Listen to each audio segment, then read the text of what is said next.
Ang oras natin ay alas 10:12. Dito tayo sa gasolinahan at nagpagasolina tayo. Hindi. Kukuha ako ng pagkain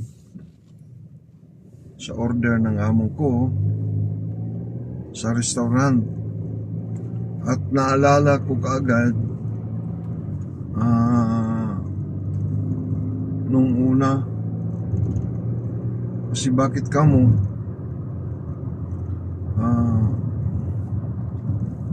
nahirapan talaga ako noon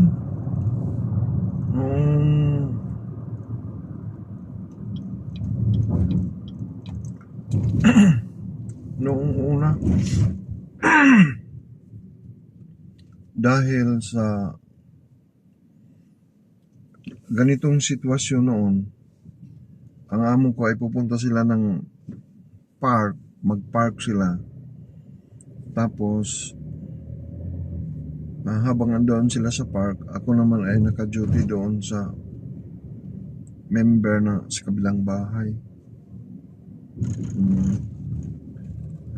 Matagal-tagal na rin na hindi nagkaganito ito noon. Una. Ngayon, naalala ko tuloy dahil ganito ang mga pangyayari noon na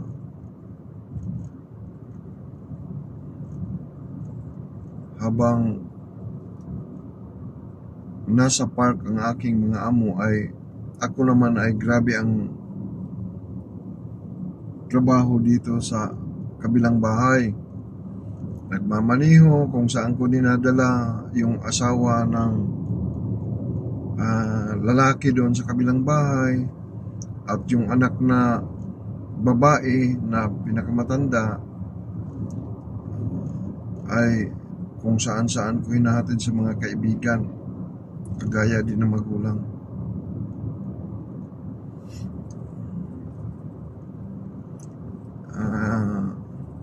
Dapat sana makapahinga na ako kasi andon sa park yung mga amo kong mga babae, kasi tatlo ang amo kong babae na matatanda. Hindi ako makapagpahinga kasi pinapunta ako doon sa kabilang bahay, relatives nila. Kaya, pero alam mo, natiis ko yun sa 10 taon.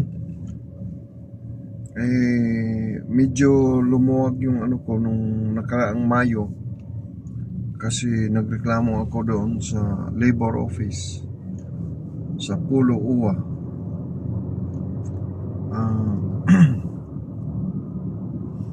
Na ganito ganyan, kaya maningil ako ng day off kasi nung nakaraang mga taon hirap na hirap ako at hindi ako nakapag-day off.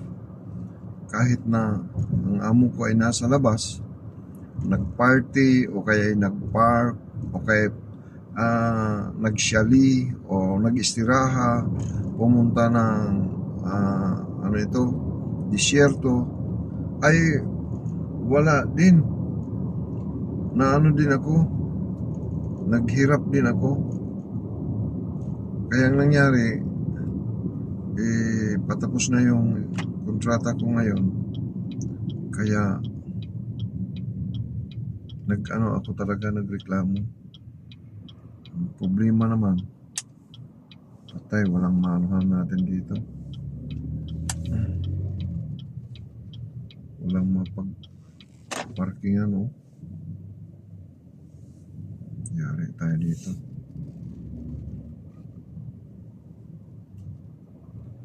Dito na lang.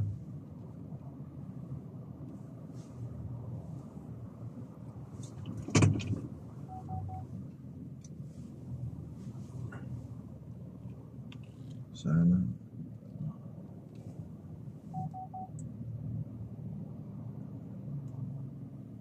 ay salamat, nagkasya din.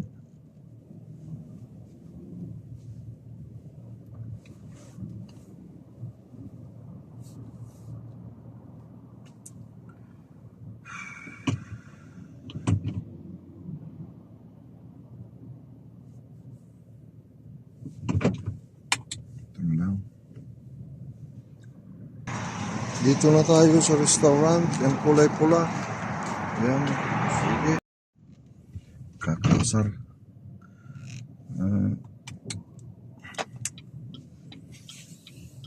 Hindi pa nga natapos. Binigay ang ano. Tumawag ng amo ko.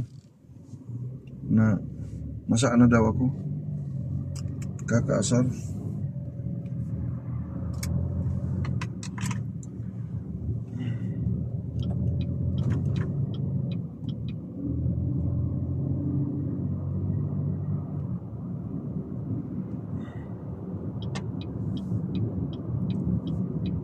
Patay. Hindi na tayo umabot.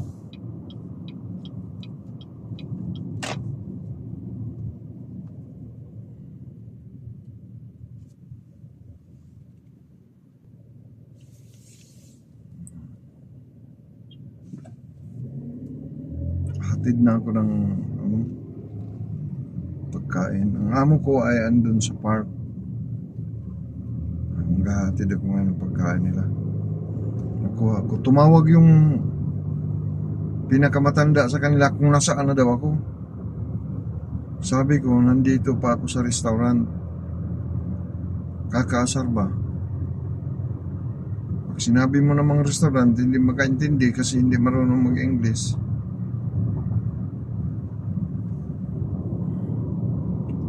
Magagalit. Minsan malimutan natin kung ano yung Arabic ng restaurant. Ang Arabic kasi ng restaurant ay matam.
na daw yung ano ko, flight.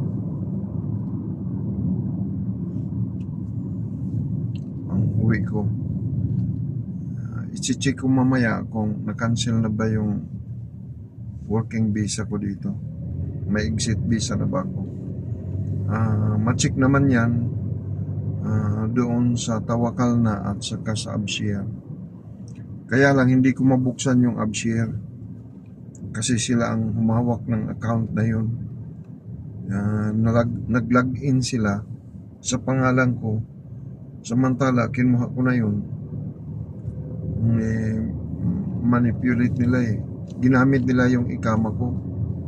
Ngayon pagpapasok ako para mag-inquire, hindi na ako makapasok kahit gamitin ko pa rin yung ikama ko.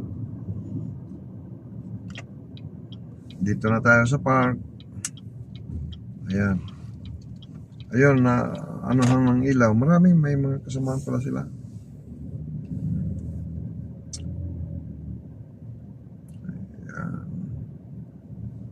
May kasamahan pala sila.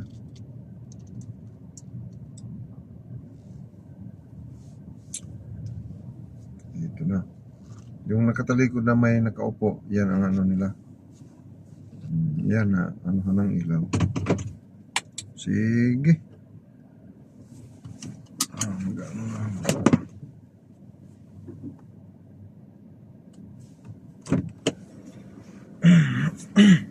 Maghatid ako ng ulam na.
Uwi na tayo.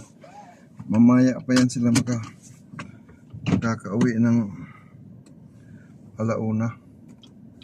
Minsan alas 2, alas 3 na sila uuwi.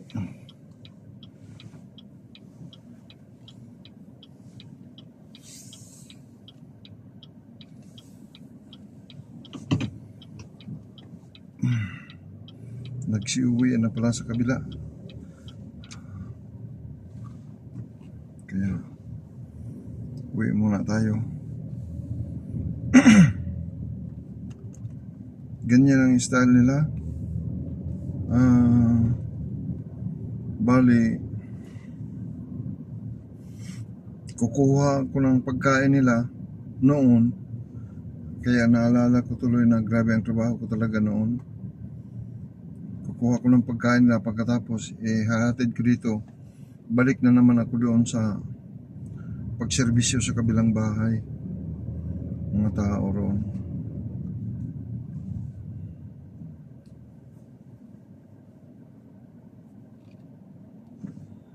Hindi makapaghintay.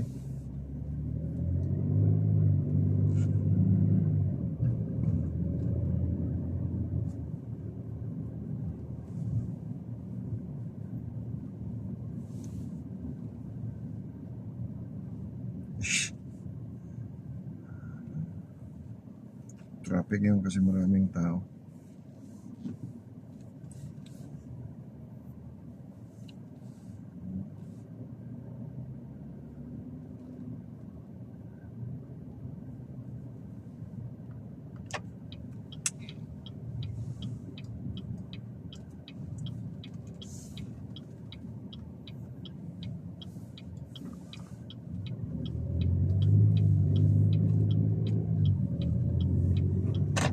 Ayan. Uy, akala ko may sumunod sa puwitan ko. Sasakyan, ilaw lang pala yun.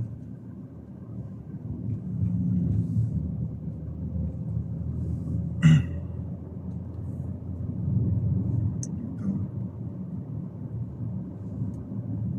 Medyo crowded ngayon ang ano. Nung nakaraang gabi, grabe ka daming tao at saka sasakyan. Ngayon, diretso na ako sa bahay. Hindi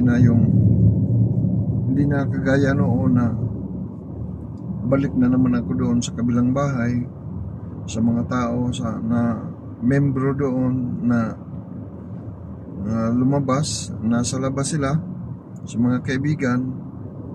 Mahilig yan, grabe yun talaga, magdawir-dawir sa Arabic, yung dawir-dawir, yung magala ba, hindi sa isang lugar, hindi, talaga, aarangkada doon sa kabilang lugar, palipat-lipat. Tapos pag sabihin natin nag-standby doon sa kabilang lugar, tatawagin ako, dito daw ako mag-standby. Balik na naman ako dito. Pag lumipat na naman yung sa kabila, punta naman ako. Grabe talaga. Pero at least naanuhan ko rin yung 10 taon. Grabe yun. Grabe talaga.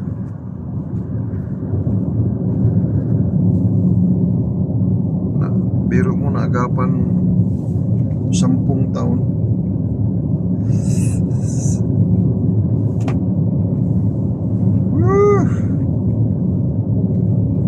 Nakayanan ba? Nakayanan.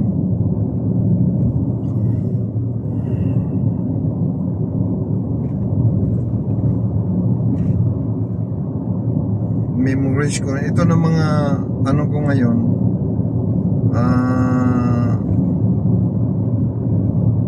Video ay isang memories ko na lang, no? Ma-upload ko ito sa YouTube. At least makikita ko na ito yung katapusang gabi na nag-video ako, July, ngayon, nalimutan ko na yung pizza. Ang oras natin ay alas 10:49 ng gabi.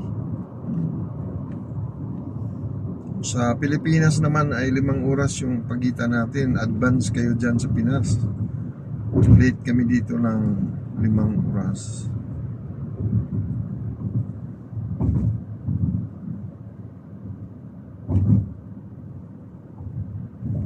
Saktong-sakto, na talaga.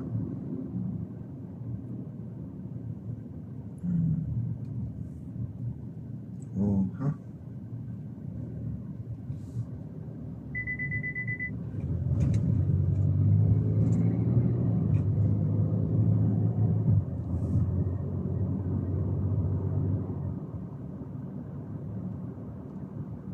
Al-Siddiq Road.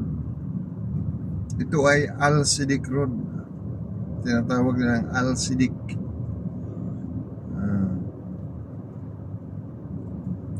Noon, ito ay wala ganong business dito. Pero ngayon, grabe na. Grabe na.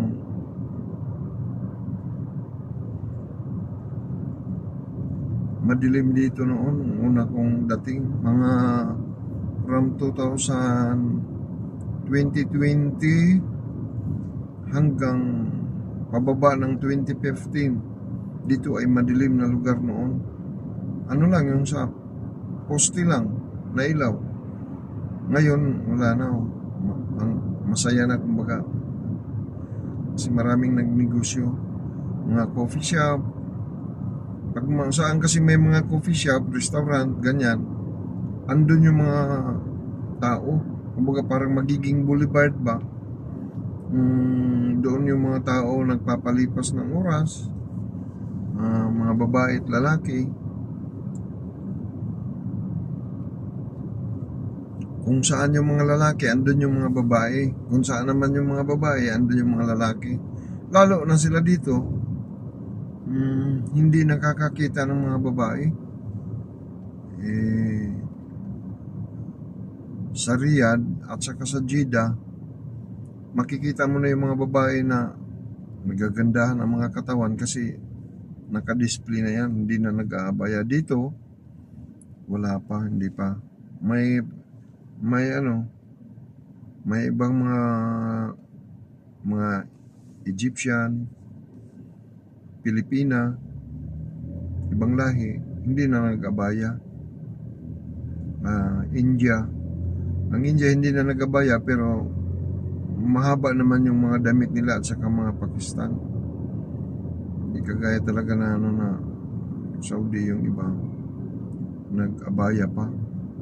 Nabinta pa yung mga abaya nila dito.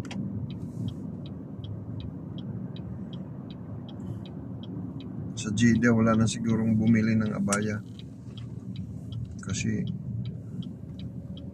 at saka sa Riyadh, siyempre nagpapakita na sila ng wow, body.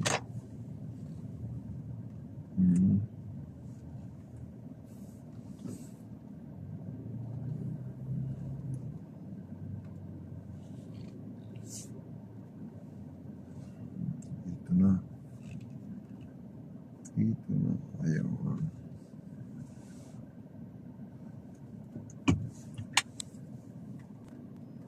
Dumating na tayo sa wakas. So, hello. Paano yan? Ayan.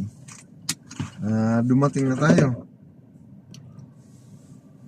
Patayin ko na ang yan.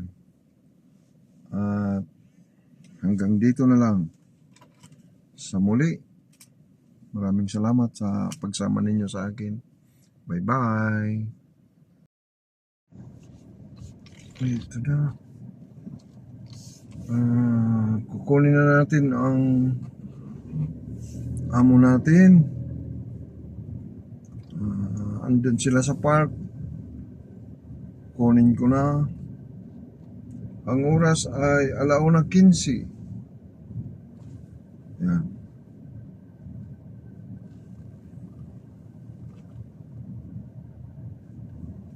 Ito oh. Papakita ko sa iyo. Sa inyo, ang oras ay 1:15. Ayan oh. Okay. Tara, let's.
Sa likod ko, ang tulin. Ang tulin ng takbo. Walang light.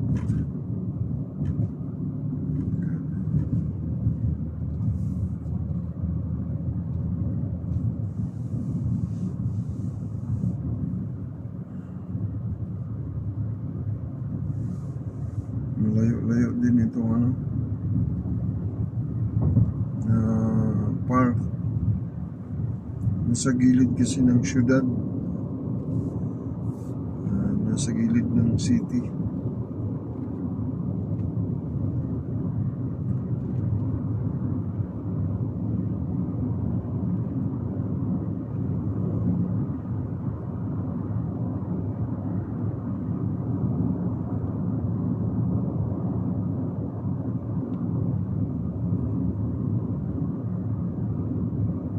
Ito na kalsada ay papunta sa mga farm nila. Farm to market road lang ito noon. Pero ngayon,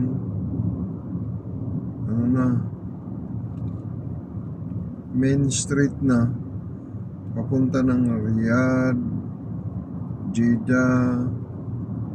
Kasi sa dulo nito, may malaking highway dyan.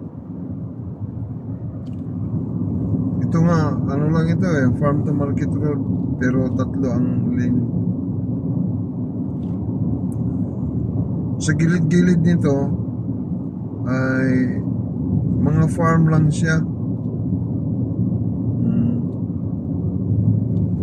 Pero sa ngayon, dumami man yung mga building. Tapos ito farm ito, itong malaking pader sa kaliwang bahagi. Mga ng tamor, patay.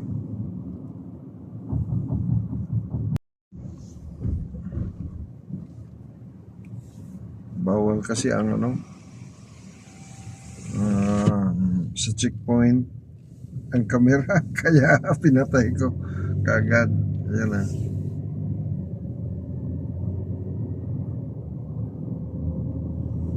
Baka masita pa tayo. Yung mga pulis pa naman nila dito ay hindi marunong mag-English. Yari. May talaga riyan palagi. Yung checkpoint.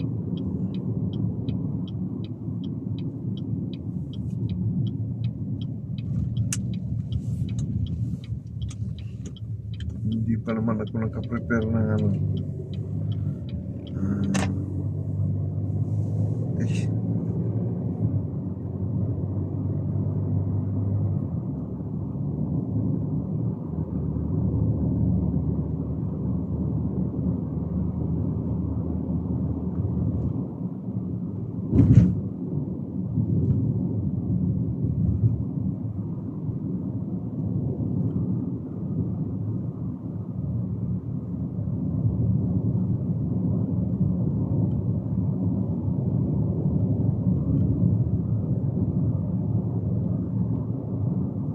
ito na yung park.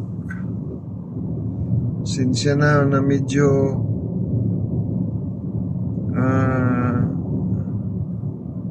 ito ang pinakamalaking park dito sa Unay sa Alcazim.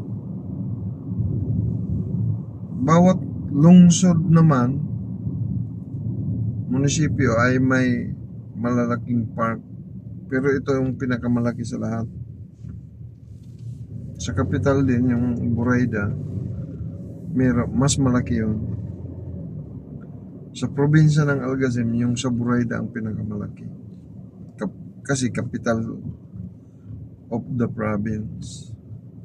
Ganda doon, no? Maraming recreational na mga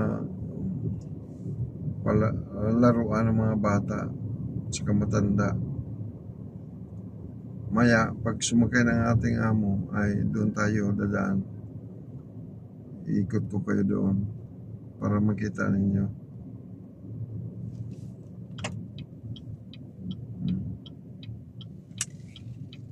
Ito ito yung ano nila, moving food mobile snack ba.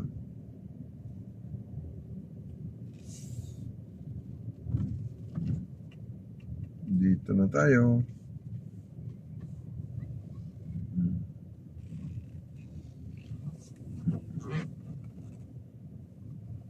Ayun sila, oh. Ano ko.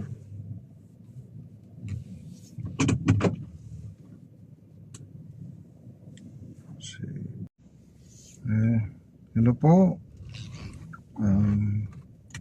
Makauwi na tayo. Hatid na natin sa bahay. Garahe na tayo. Bawal kasi mag-ano. Kanina. Nandyan sila mag-video. Ayan na.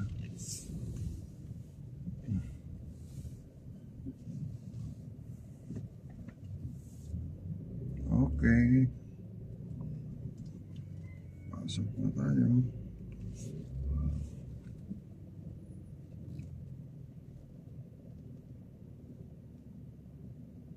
Chug. Chug.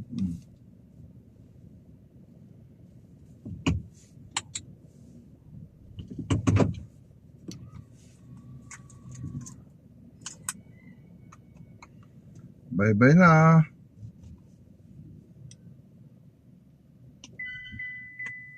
Okay.